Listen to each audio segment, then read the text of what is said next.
Bona tarda a tothom. Vamos a empezar la sesión extraordinaria de la Real Academia de Farmacia de Cataluña con motivo de ingreso de un nuevo académico correspondiente electo, residente en el Perú, adscrito a la sección sexta de Farmacia Asistencial. Me acompañan en la mesa el presidente de la Academia Iberoamericana de Farmacia, profesor Agustín García Suero, y el vicesecretario de la Real Academia de Farmacia de Cataluña, ya que la secretaria general está en Madrid y no ha podido asistir al acto, que leerá y me acompañará en la mesa durante toda la sesión y leerá el nombramiento del academio electo. Por lo tanto, la persona que va a entrar es el doctor José Roger Juárez Eizaguirre, y como primer punto ruego al doctor Pere Berga, vicesecretario de nuestra academia, que lea el acta de la Junta General Extraordinaria de 10 de julio del 2023 con el nombramiento del recipientario. Buenas tardes. Bona tarda.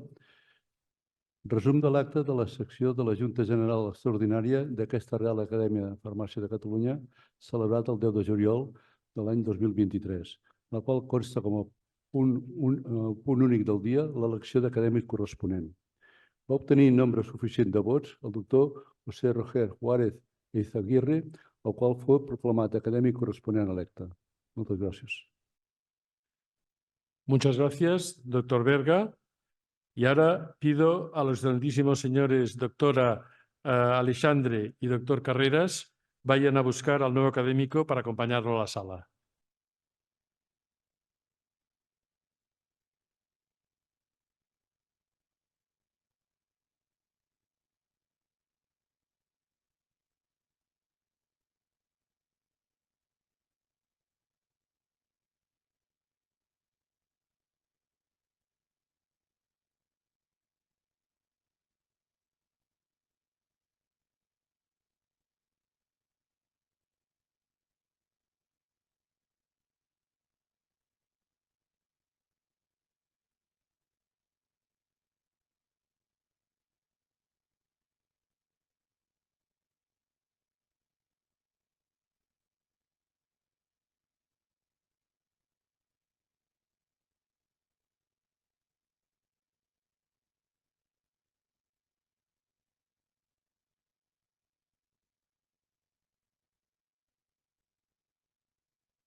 A continuación,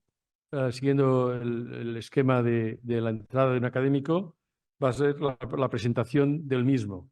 Y como primer firmante que fui de la candidatura del doctor José Roger Juárez Eizaguirre, tomaré la palabra para hacer su presentación.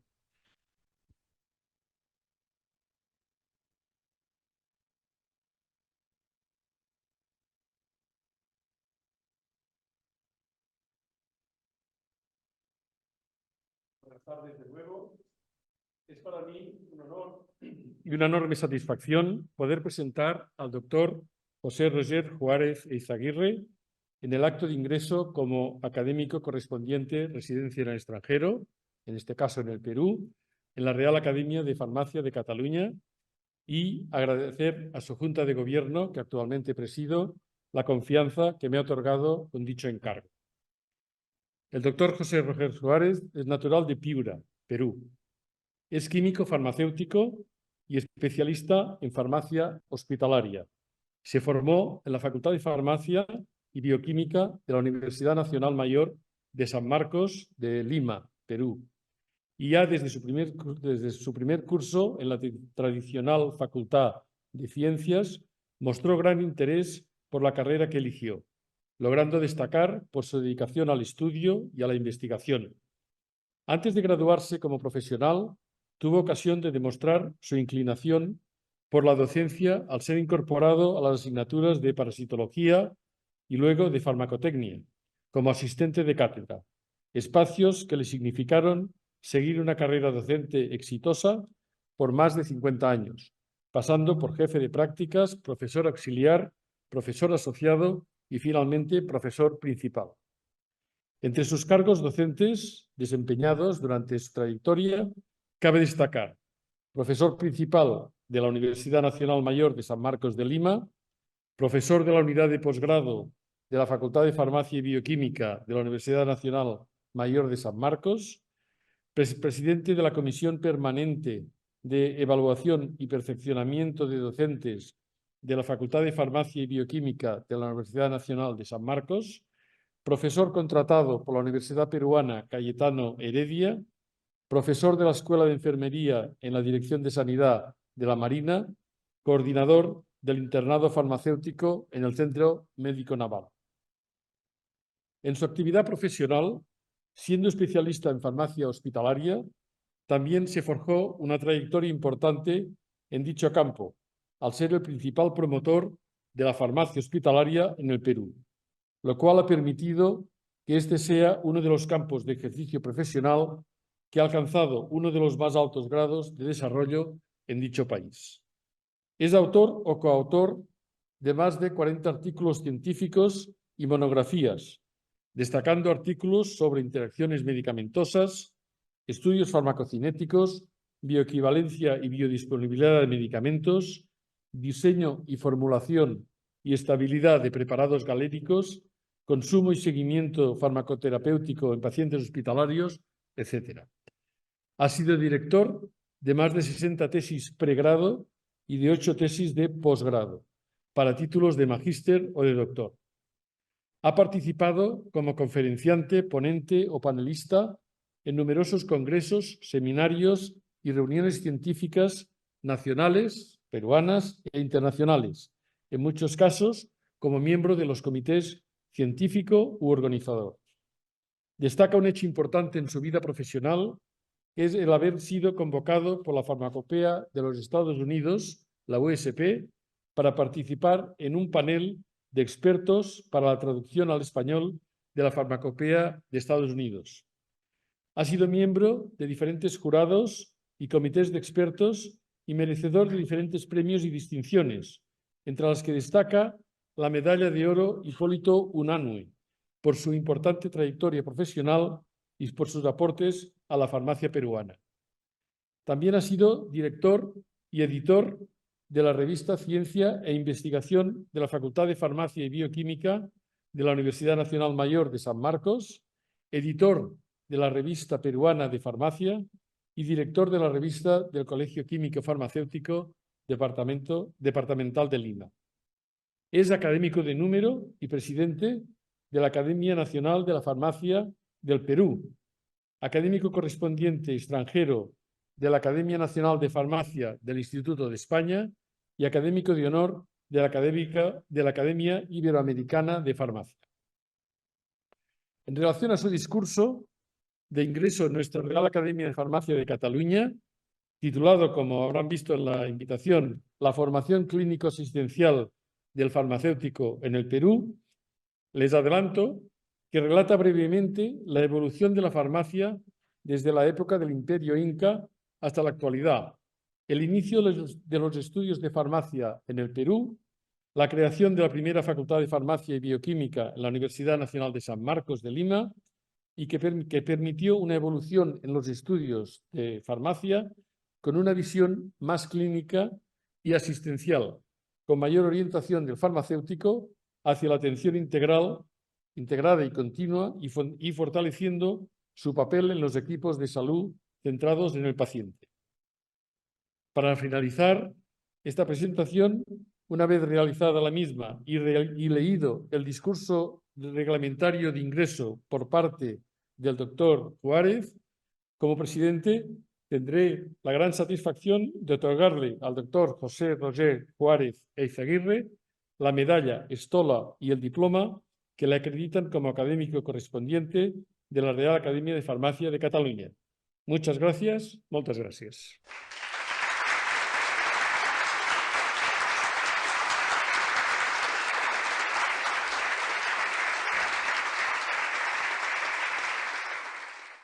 Bueno, a continuación Tiene la palabra el doctor José Roger Juárez de Izaguirre para leer su discurso de ingreso.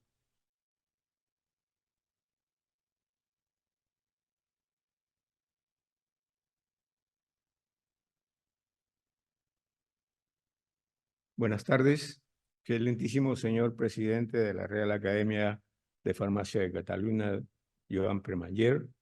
excelentísimo señor presidente de la Academia Iberoamericana de Farmacia, doctor Agustín García Suero, ilustrísimos académicos y académicas de esta corporación, estimados amigos, especialmente quiero dirigirme a mi familia que me acompaña esta tarde, a mi esposa,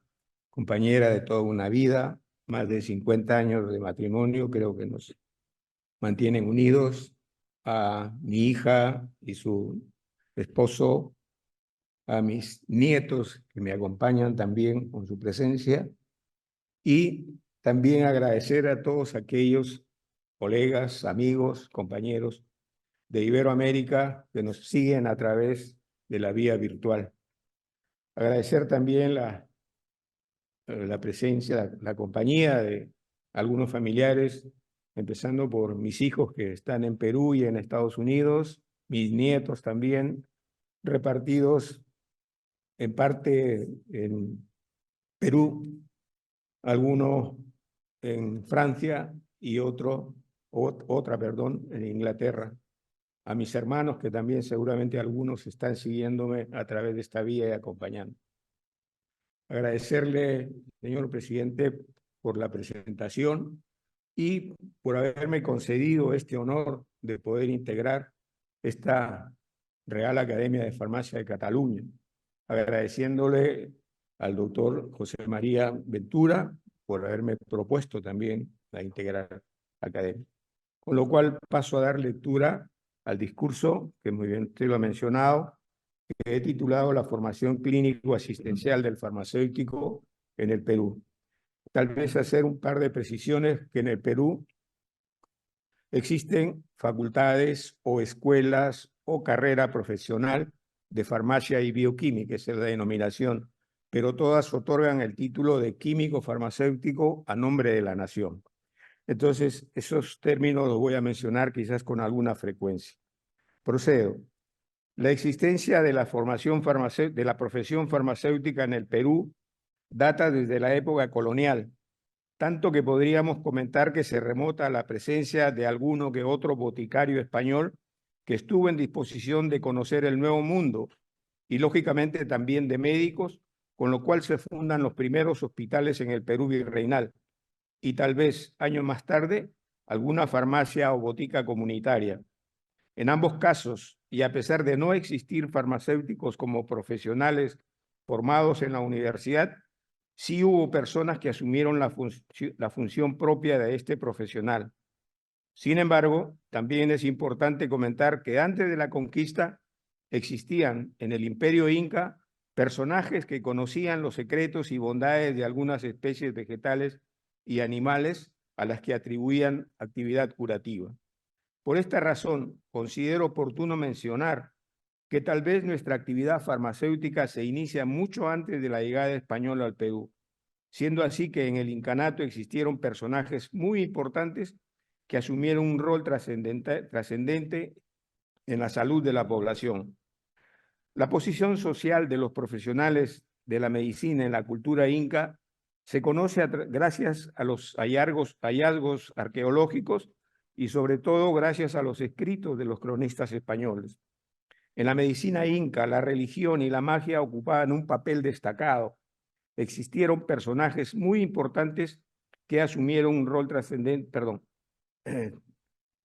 la medicina, la religión y la magia ocupaban un papel destacado, aunque también era sumamente importante el conocimiento que tenían de algunas plantas medicinales,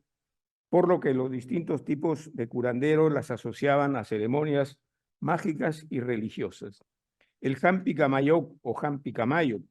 llamado también Abi Camayo, fue el funcionario más importante encargado de los medicamentos y en los restos arqueológicos está representado como una imagen antropomorfa Tiene cabeza de jaguar con afilados colmillos, nariz ancha y ojos excéntricos, en trance. En las manos y pies presenta garras similares a las del cóndor. De su cabeza y a manera de larga cabellera se desprenden serpientes. En su mano derecha tiene tomado el cactus San Pedro, de 4 estrías, también llamado achuma, guachuma o suná, como elemento chamánico de poder. Además, es un ser alado y tiene un cinturón con 2 serpientes que miran desafiantes. Aquel era el personaje que sobresalía entre los curanderos. Los tratamientos aplicados estaban basados en el uso de plantas medicinales, aunque no exclusivamente de estas. Sobre esto, en un escrito de Garcilaso de la Vega se hace mención a una declaración del Inca Pachacútec que dice, abro comillas, el médico o herbolario que ignora las virtudes de las hierbas o que sabiendo las de algunas no procura saber las de todas, sabe poco o nada. Conviene trabajar para conocerlas todas, así las provechosas como las dañosas, para mantener el nombre que pretende. Cierro comillas. La cirugía debió ser importante para el sanador inca, pero este hecho apenas se refleja en la obra de los cronistas españoles, y las evidencias más claras de este tipo de procedimientos se muestran en la cultura paracas, con las no menos conocidas trepanaciones de cráneo. El Hampi Camayoc llegó a ser el verdadero médico y farmacéutico del imperio, cuyo estatus se confundía con el de sacerdote, mago, filósofo y consejero, que nace como una necesidad ante el dolor y la enfermedad, pero ejercía sus habilidades y aplicaba sus conocimientos de forma exclusiva para la nobleza, bajo ciertos conceptos mitológicos, pues se sumaba la creencia de que la enfermedad era un ente que penetraba en el cuerpo por castigo, debido a una falta cometida, que venía como consecuencia de la acción de fuerzas externas y extrañas, las que ingresaban en el individuo por acción de dioses, demonios, espíritus o inclusive por acciones malévolas de otras personas. Indudablemente no existía la vocación médico-sacerdotal ni farmacéutica, ya que se menciona que los elegidos para estas prácticas estaban vinculados a lo sobrenatural. Hampi Camayo preconiza que el contacto directo con la Pachamama o la tierra era una importante fuente de vida y de salud. Esto ayudaba a expulsar la ira, el odio y la depresión a través de crear una total armonía con el organismo, pues de la tierra fluyen enormes cantidades de energía, especialmente de algunos puntos como el Guamani o las pirámides, la Pachamama, que era la tierra, el Inti, el sol, el Yacu, el agua, Izacha, árbol. La alimentación ejerció una notable influencia en la buena salud de los pobladores, además de la vivencia en armonía con la naturaleza, lo que les brindaba bienestar, tranquilidad, y los convirtió en una de las sociedades más saludables de América. La alimentación se basaba en el consumo de alimentos semicrudos, casi a la temperatura corporal normal. Era imperativo beber como mínimo el equivalente a 1 litro de asgua o chicha, que ayudaba a mantener limpio el intestino, el sistema digestivo y el metabolismo. Además, en la luna llena era obligatorio el ayuno. Otros personajes importantes vinculados a la salud de los pobladores incas fueron el Camasga o Soncoyoc, que fue el médico del pueblo, y sus conocimientos se decía que provenían de los sueños. El Jacaricuc o Cuyuricuc era el que adivinaba observando las vísceras del cuyo, el conejillo de Indias, diagnosticaba y hacía el pronóstico de la enfermedad, y la cura consistía en la limpia del cuyo. El Ripiac, adivino y especie de hechicero que a través del examen de los músculos pronosticaba las enfermedades. Chuxi o Hampi Camayoc o Sircac era el que trataba fracturas, luxaciones y hacía intervenciones quirúrgicas simples o superficiales. El padre Calancha, un sacerdote español, menciona a Oquetlupauc, el médico entre los moches, y relata, abro comillas, muy respetado, recibe grandes favores de la gente y goza de muchos privilegios sociales. Cura con hierbas, polvos y aguas, pero si mata a un paciente por ignorancia, es quemado y enterrado junto al hombre a quien haya matado. Cierro comillas. El Coyagua de la colonia fue el símbolo de una estirpe fenecida, reminiscente del herbolario del incanato. Errante en los pueblos, se le admitía como conocedor de los fines curativos de las hierbas por herencia ancestral. Finalmente, nuestros ancestros incas conocieron el efecto alucinógeno de ciertas plantas para los rituales mágicos. Bebían mezclas que le llamaban coapi, las semillas de niopo o acacia se usaban como rapé para ver visiones, el chamico, que todos conocemos, y el floripondio, entre otras. Entre los minerales conocidos y utilizados estaban la colpa o millu, que era el sulfato ferroso, sulfato de aluminio como purgativo, azufre para tratar la sarna del hombre y animales, cachi o sal de cocinar natural, el ciguairú u óxido de hierro para las diarreas, chaco, polvo de arcilla para aliviar hemorroides y contra los piojos, jaquemasa o toba castiza contra las diarreas y parar la sangre de las mujeres paridas o menstruando, y mezclada con clara de huevo se usaba para la cabeza hinchada o adolorida. Maca con piedras de cal y orinas calentadas y enfriadas para aplicar con polvo de azufre en llagas. Taco u ocre amarillo ferruginoso mezclado con chicha para cámaras de sangre. El besoar, una concreción de masa fecal de las llamas y guanacos de diferentes colores para tratar disenterías, llagas, heridas, flujos de vientre, hojas de muña mojadas y copeo o el petróleo para curar abscesos y madurarlos. Finalmente, nuestras importantísimas quina y coca. Al producirse la llegada de los conquistadores al Tahuantinsuyo, la salud de la población inca experimentó cambios importantes por la aparición de enfermedades nuevas y desconocidas, lo que también generó cambios en los tratamientos que utilizaban los curanderos o chamanes. No fue ajeno esto para los españoles, quienes también se vieron afectados por las enfermedades propias de los territorios conquistados, haciendo necesario que buscaran conocer cuáles eran los elementos y especies vegetales que utilizaban los incas para sus tratamientos. Información, por supuesto, muy bien guardada por los curanderos. Esto con seguridad generó un intercambio de información y de tratamientos, ya que por su lado los conquistadores transportaron algunos elementos utilizados en la cura de sus enfermedades. Así vemos cómo se incorporaron tratamientos, por ejemplo, con algunos minerales, el arsénico blanco, el cinabrio, partes de animales, ojos de cangrejo y esperma de ballena, raíces como el nardo índigo y los permodátiles, leños como los sándalos blanco, rojo y cetrino, cortezas como la canela blanca, granos, la pimienta negra, larga y blanca, semillas como el anacardo y el cardamomo, y gomas y resinas de almáciga, benjuí y de opio. La situación de los profesionales vinculados a la salud resultó un tanto complicada por dos razones. Una vez fue por la situación religiosa y social que se vivía en el virreinato, que generaba una intensa rigidez en la organización política, en especial en términos de quien podía ejercer la medicina, y en segundo lugar, porque para ejercer la profesión debía obtenerse una licencia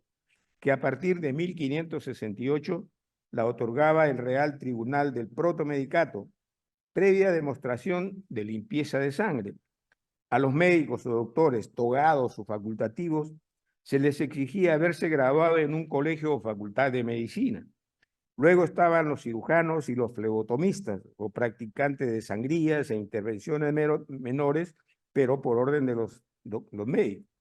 Los boticarios, las parteras y los curanderos.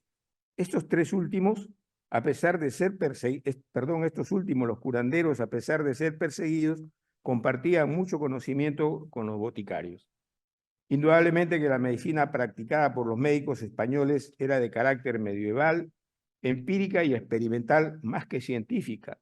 basando sus diagnósticos en el estudio de los humores y muy ligada a la religión católica. Los tratamientos se veían limitados por falta de recursos, por lo que a través de los primeros boticarios se tuvo que recurrir a los conocimientos tradicionales de curación de los pobladores del incanato, en especial con la utilización de plantas medicinales, las que al inicio en la práctica médica fueron proscritas, pero ante tanta necesidad terapéutica, su uso se convirtió en una herramienta práctica y común, a pesar que en algunos casos se desconocían sus importantes propiedades curativas. La presencia de las enfermedades que generó estados de gravedad y de necesidad de cuidados hizo que los españoles consideraran necesario construir hospitales, llamados dispensarios, casas de reposo u otro nombre usado en la época. En 1536, la corona española nombra al médico español Hernando Sepúlveda para que se encargue de la salud de los ciudadanos españoles, abro comillas, para que cure a los pobres, según orden del rey, comenzando así la creación y construcción de hospitales en el Perú. Pero fue recién el 16 de marzo de 1538 que se funda lo que se constituye como el primer hospital en el Perú y supuestamente de América, el Hospital Nuestra Señora de la Concepción, que se terminó de construir en 1549 y funcionaba en un área contigua al actual convento de Santo Domingo, en Lima. La corona española nombró al doctor Sepúlveda protomédico para que además se efectuara el examen a los boticarios, entre otros profesionales. Este momento considero que es importante porque tal vez marque el inicio profesional de los farmacéuticos en el Perú. El hospital, con el paso de los años, resultó pequeño frente a los problemas de salud y a la creciente demanda poblacional. Por ello, el personal y los pacientes fueron trasladados a un hospital más grande, el Hospital Real de San Andrés,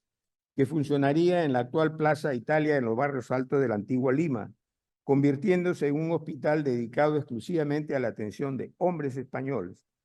a lo que se agregaba una elevada diferenciación social, pues la mayoría de pacientes, a pesar de ser españoles, eran de los grupos más pobres de la sociedad.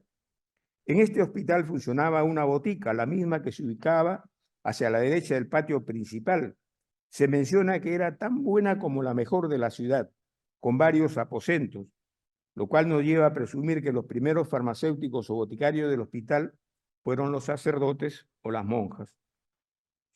El hospital fue la primera casa de las Hermanas de la Caridad de San Vicente de Paúl, por eso asumíamos que eran las monjas, que lo tenían bajo su custodia y que además poseían algunos conocimientos sobre medicamentos de la época, probablemente traídos desde el viejo continente, o porque habían logrado obtener información de los nativos peruanos sobre el uso de algunas especies vegetales medicinales. Para los males estomacales reforzaban los tratamientos con mates, los procesos bronquiales con recetas caseras basadas en miel y limón. Una jaqueca era curada con rodajas de papa o de patatas, como decimos acá. Un hospital muy ligado a la profesión farmacéutica es el Hospital Nacional 2 de Mayo, cuya construcción se inició el 1 de marzo de 1865 y empezó a funcionar el 28 de febrero de 1875, destacando como protagonistas de su funcionamiento médicos y boticarios, Hermanas de la Caridad, capellanes, estudiantes de medicina y de farmacia, entre otros. La farmacia del hospital tenía características muy especiales que hoy, por la modernidad y el deterioro de las instalaciones han sido gradualmente reemplazadas por otras. Disponía de una hermosa y muy variada orfebrería traída desde Europa, en la que se guardaban los insumos y hierbas utilizadas, además de un instrumental farmacéutico tal como se disponía en Europa y algunas ciudades de América. En sus inicios, el campo farmacéutico fue cubierto por sacerdotes y religiosas, por los conocimientos que tenían de su actividad en las enfermerías y boticas de los conventos, donde los religiosos preparaban algunos remedios para diferentes enfermedades, con ciertos conocimientos de algunas plantas medicinales, algunos compuestos químicos y medicamentos traídos desde Europa. En algunos casos se vieron en la necesidad de aprender esta profesión, por lo que se les encargó la custodia de la botica en los hospitales. Incluso llegó uno que otro farmacéutico desde España, que inicialmente instalaron sus farmacias en el centro de la ciudad. Fundada la Universidad Nacional Mayor de San Marcos, en esa época solo Universidad de San Marcos, en 1551, no tenía escuela de medicina, por lo que hasta 1570 no existía la medicina como práctica ordenada ni reglamentada. pero por mandato real de Felipe II se crea el Protomedicato General de Lima, cuyas funciones fueron formar médicos, otorgar grados académicos, cuidar el buen ejercicio de la medicina y, entre otros, habilitar para ejercer la carrera de boticario, así como supervisar la correcta preparación de los remedios. Pero recién en 1633 el protomedicato autorizó se imparta la primera lección de medicina por Juan de la Vega y en 1711 se funda la cátedra de anatomía con su primer catedrático Andrés Vesalius. En 1600 los jesuitas crearon la botica jesuita de San Pablo en el centro de Lima, bajo responsabilidad del sacerdote italiano Agustín Salumbrino, por sus conocimientos sobre la preparación y uso de una serie de elementos para la curación de enfermedades.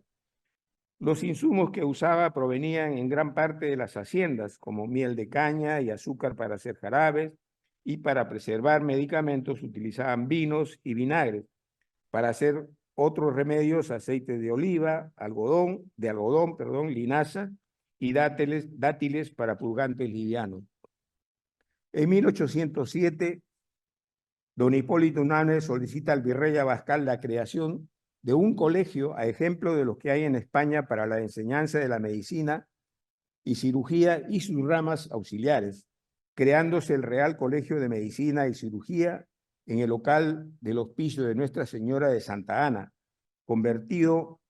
luego en 1808 en el Real Colegio Médico de San Fernando, colocándose la primera piedra para la construcción de su local,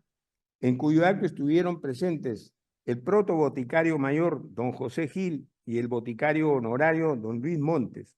El virrey Abascal dijo entonces, en este colegio se deben formar médicos, cirujanos y farmacéuticos bien instruidos en sus respectivas ramas. También en 1808, Unanue publica en el Mercurio Peruano, el diario de entonces, un cuadro sinóptico en el que contenía la enseñanza de la farmacia. Recordando al Real Hospital de San Andrés, este se encuentra muy ligado a la historia de la medicina y la farmacia peruanas, ya que en 1810, en un terreno contiguo conectado al hospital a través de un pasadizo abierto exprofesamente para este fin, se fundó la Escuela de Medicina de San Fernando, que durante varias décadas también fue sede en la formación de los primeros farmacéuticos. El 23 de enero de 1810, el virrey Abascal informa al rey sobre la creación y funcionamiento del Colegio de Medicina de San Fernando e insinúa la creación de otras cátedras, en particular las que se referían al conocimiento de la farmacia, realizándose su enseñanza en la botica del Real Hospital de San Andrés. Esto también dio lugar a que en la Escuela de Medicina de San Fernando empezaran a formarse los primeros protofarmacéuticos o boticarios, quienes se dedicaban al uso correcto de pastillas y medicamentos, inicialmente más integrados en el trabajo hospitalario, donde basados en las experiencias de las Hermanas de la Caridad y en los conocimientos adquiridos en la Escuela de Medicina, comenzaron a diseñar una serie de medicamentos que ayudaron a combatir muchas enfermedades conocidas de la época. El primer título de farmacéutico otorgado en 1813 fue a don Agustín Cruzate, quien instaló su botica San Lázaro. Más adelante siguieron otros farmacéuticos, Luis Montes, el protofarmacéutico y compañero de Unanue, y José María Freile, que con Cruzate formaron la Sociedad Patriótica de Lima, Guillermo Geraldino, Ramón del Risco, Santos Peña, Luis Sánchez Bahamonde, Cristóbal Reinado, Teodoro de los Reyes y Mariano Eguaguirre. No cabe duda que los farmacéuticos que se formaron dentro de la Escuela de Medicina tuvieron un elevado conocimiento de las prácticas médicas de la época, lo que les facilitó el conocer de muchas enfermedades, diagnósticos y tratamientos, porque su formación clínico-asistencial era muy alta, convirtiendo al farmacéutico comunitario en un importante consultor de la salud para la población. El Congreso de la República, el 29 de julio de 1831, separó la enseñanza farmacéutica de la de medicina, promulgándose la ley que estableció la Junta Directora de Farmacia, en reemplazo del protomedicato, con la que había funcionado la Escuela de Farmacia, y también dirigió las labores docentes de la profesión durante 24 años. En 1856, el farmacéutico Juan Rodríguez enseñó por primera vez el curso de farmacia. También elaboró un petitorio de drogas indispensables en la botica, así como un proyecto de reglamentación del ejercicio de la farmacia. Un hecho trascendente para la profesión farmacéutica en el Perú ocurrió el 29 de octubre de 1943, en que por ley de la República, la Escuela de Farmacia anexada a la Facultad de Medicina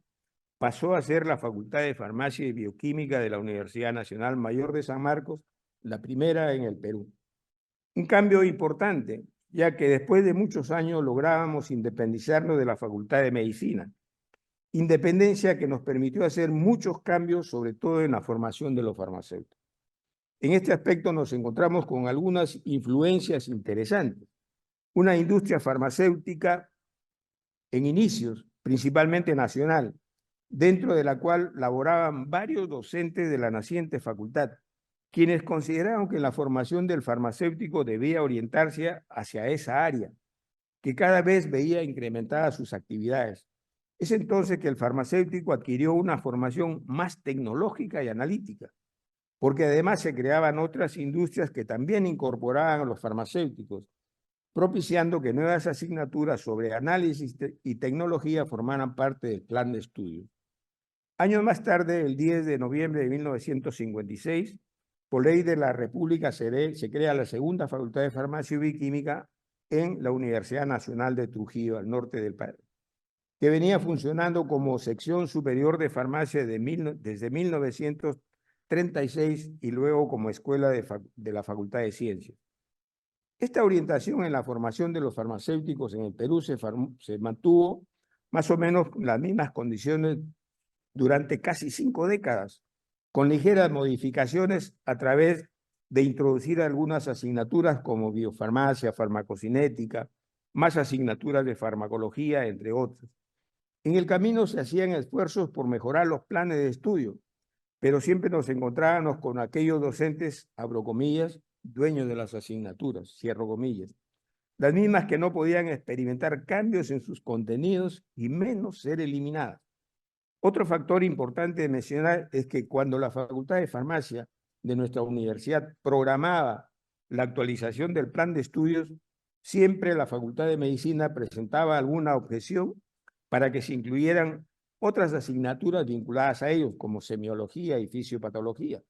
lo que no permitía generar cambios importantes en la formación de los futuros farmacéuticos.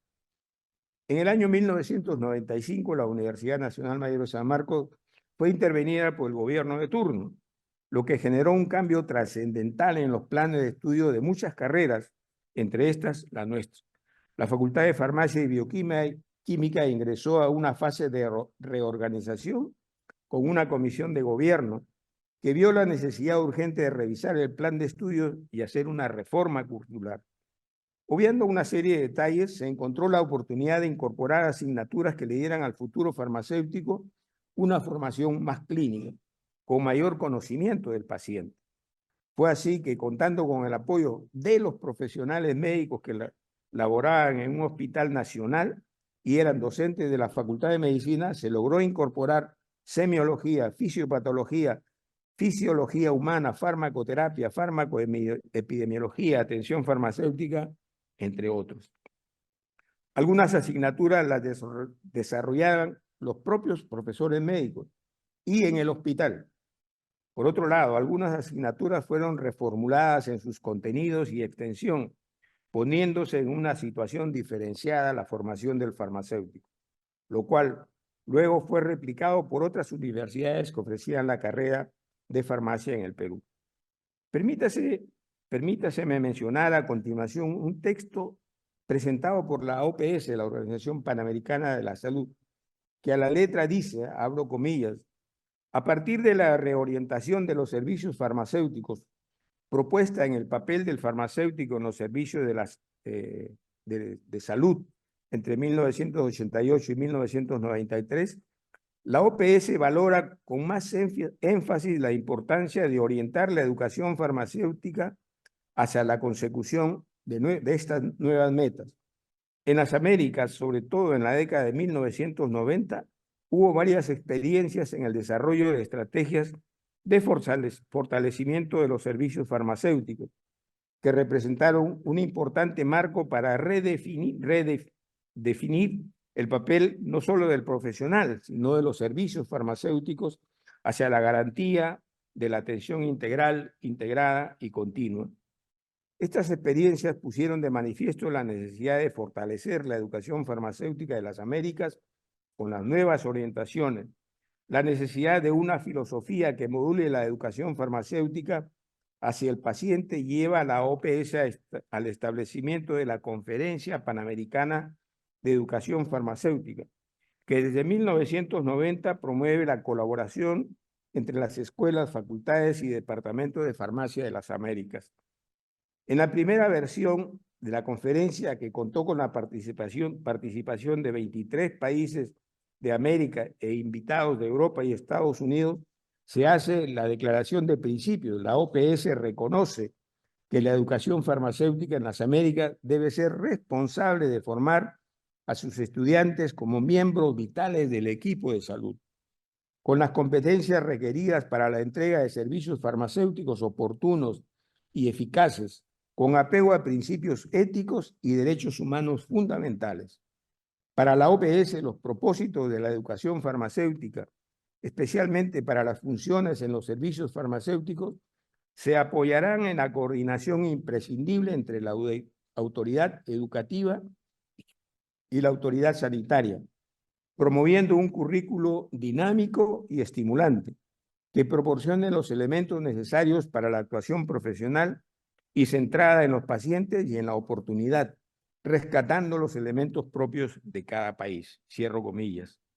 Y fue precisamente en la reunión del Grupo de Trabajo de Lima, Perú, desarrollado del 6 al 9 de julio de 1998, convocado por la OPS y organizado conjuntamente con la Facultad de Farmacia y Bioquímica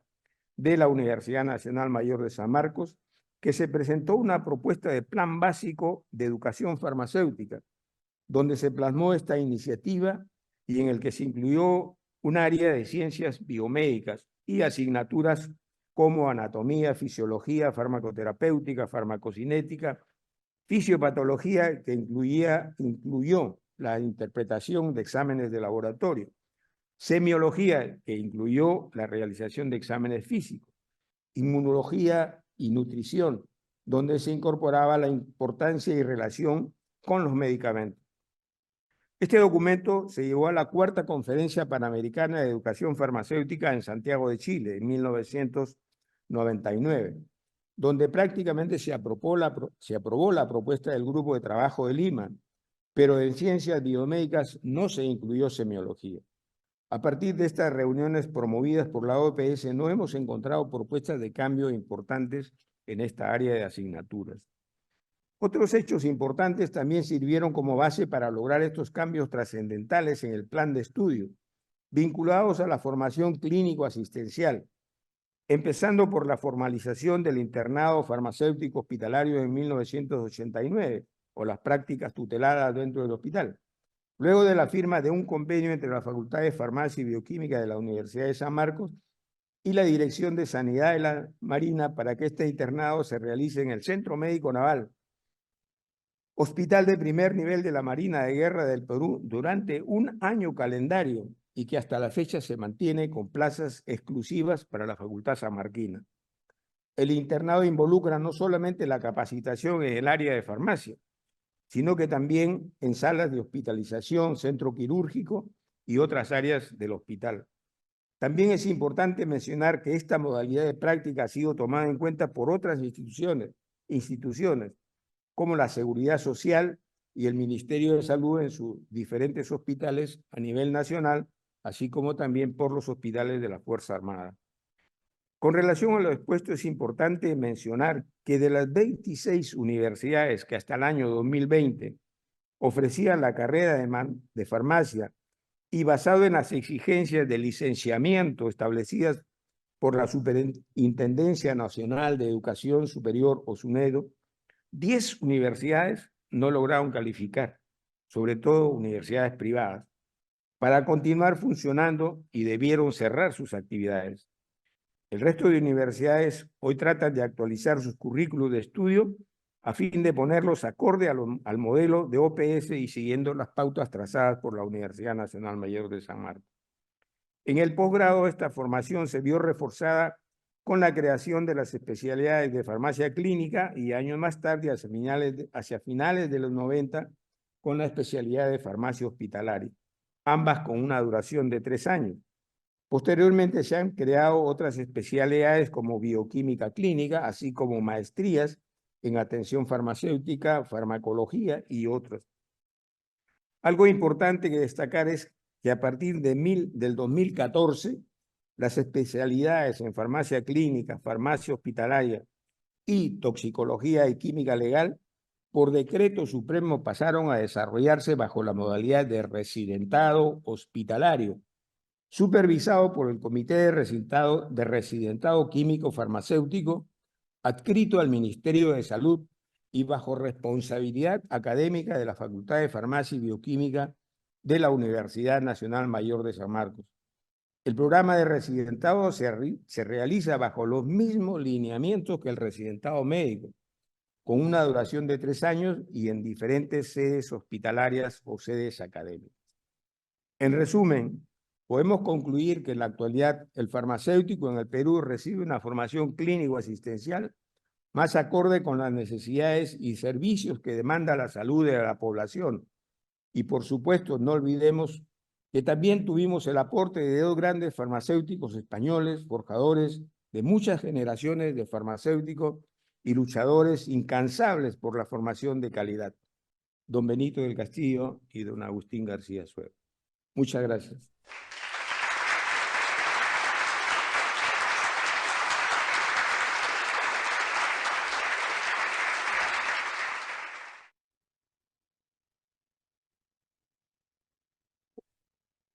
Muchas gracias, doctor Suárez, por su discurso. Y ahora ruego al doctor José Roger Juárez de Izaguirre se acerque a la mesa para recibir los atributos que le otorgan el grado de académico correspondiente de nuestra Real Academia de Farmacia de Cataluña.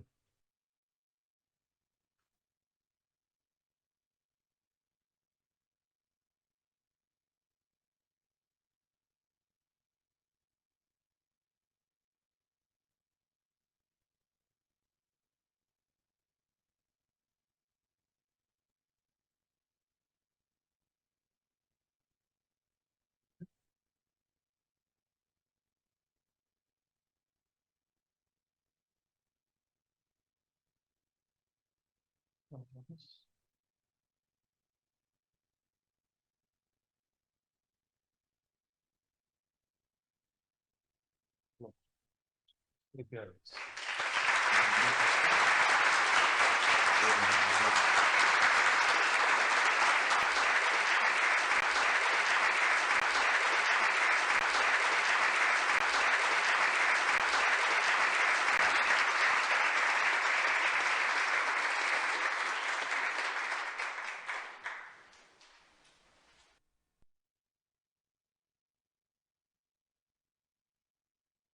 Bueno, pues felicitaciones al doctor Roger Suárez, perdón, por la entrada en nuestra academia. Agradecerle el discurso que nos ha expuesto, en el cual pues hay toda la evolución histórica desde los incas hasta la actualidad de la farmacia y de los posteriores o a partir de una cierta época se empezaron los estudios ya de farmacia hasta llegar a esta formación más global, más integral, más asistencial del farmacéutico que reclaman los tiempos actuales, ¿no? Creo que es muy interesante ver siempre la evolución en diferentes entornos, en diferentes países, de lo que ha tenido la farmacia. Y en este sentido, pues, agradecerle mucho pues, su discurso de ingreso. Por otra parte, también quisiera destacar que Para nosotros es muy importante y creemos que es muy positiva la relación entre las diferentes academias de farmacia del mundo. Especialmente nosotros tenemos relación con las academias de España y con las academias de Iberoamérica, pero que compartir estos conocimientos, compartir estas vivencias, compartir en el fondo los retos que se presentan a la farmacia en los diferentes países del mundo con visiones distintas, pues es realmente enriquecedor. Y en este sentido somos fervientes dijéramos, defensores de esta colaboración entre las academias de los distintos países. La incorporación del doctor Juárez a nuestra academia, pues en la sección sexta, precisamente el presidente es el doctor Carreras, es de farmacia asistencial, o sea, encaja perfectamente en una de las ramas de las diferentes secciones que tenemos en la academia y por lo tanto esperamos que su incorporación como académico pues haga fluido este contacto con nuestros académicos y que puedan discutir temas, aunque sea en la distancia, pues, que afectan pues, a la farmacia asistencial en los diferentes, en este caso, en España y en el Perú, ¿no? Por último, quisiera agradecerle al doctor Juárez y a su familia pues el esfuerzo que ha representado pues venir a hacer la incorporación a la academia de forma presencial. Sé que está en Madrid y además tiene que volver esta noche a Madrid porque mañana se vuelve a su país, ¿no? A Perú. Por lo tanto, agradecerle este esfuerzo al venir personalmente a leer su discurso. Quiero agradecer también a todas las personas que han asistido presencialmente a este acto y a todas las personas que se han conectado telemáticamente a través de nuestra plataforma a la lectura del discurso, al acto, que seguramente ha seguido pues, por muchos compañeros de Perú y de otras academias iberoamericanas o sudamericanas o de América Latina de diferentes países. Agradecer también, finalmente, al presidente de la Academia Iberoamericana de Farmacia, que también se ha desplazado físicamente aquí desde Sevilla, supongo, con lo cual también pues, agradecerle el esfuerzo que representa para poder asistir presencialmente a un acto de este tipo. Personalmente estoy muy satisfecho de que el doctor Juárez se incorpore a nuestra academia. Yo lo conocí en el 10º encuentro de academias en Madrid del año pasado. No lo conocía, bueno, lo había conocido en un viaje a Perú, juntamente con el doctor Aliaga, pero más intensamente fue en el encuentro que tuvimos todas las academias iberoamericanas en Madrid, las de España y las de América Latina.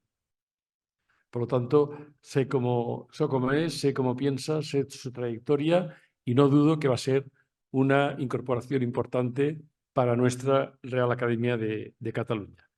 Y nada más, simplemente agradecerles a todos su presencia, tanto aquí como en la distancia, desearle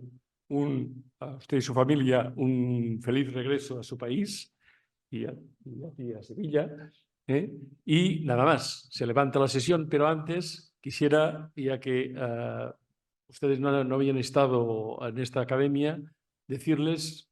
2 minutos la historia de la sede de nuestra Real Academia. La Real Academia, donde estamos ahora, está ubicada dentro de un recinto que es el primer hospital, y se ha hablado también de la evolución de los hospitales que hubo en el Perú, pues este fue este recinto entre la calle del Carmen, que es la calle de la parte norte, y la calle del Hospital, que es la calle de la parte sur, este patio. Estos edificios formaban el primer hospital grande que se hizo en la ciudad de Barcelona. Este hospital se acabó de construir en el siglo XIV-XV y fue vigente fue el mayor hospital de Barcelona y fue vigente o estuvo en actividad hasta el año 1929, principios del siglo XX, cuando se creó el nuevo hospital de San Pablo, que está en la zona, en otro barrio en el norte de Barcelona, en el Guinardó, que es un edificio modernista también magnífico.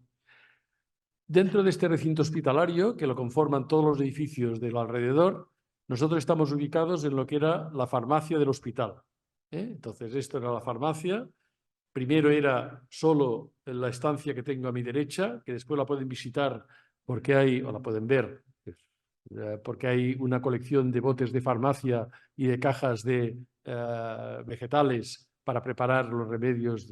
farmacéuticos. Y después se fue ampliando, cogiendo lo que es ahora la sala de actos, e incluso el claustro en alguna época estuvo cerrado y ahí era el laboratorio donde se preparaban los medicamentos. La farmacia estuvo trabajando como farmacia del hospital hasta el año 1929 y después fue la sede de nuestra Real Academia. Por lo tanto, históricamente, pues también es un edificio que tiene su importancia y además es un edificio que es una muestra de un arte gótico catalán, un representante del arte gótico catalán importante dentro del patrimonio artístico de la ciudad o de la región de Cataluña. Pues nada más, muchas gracias a todos otra vez por su asistencia y se levanta la sesión.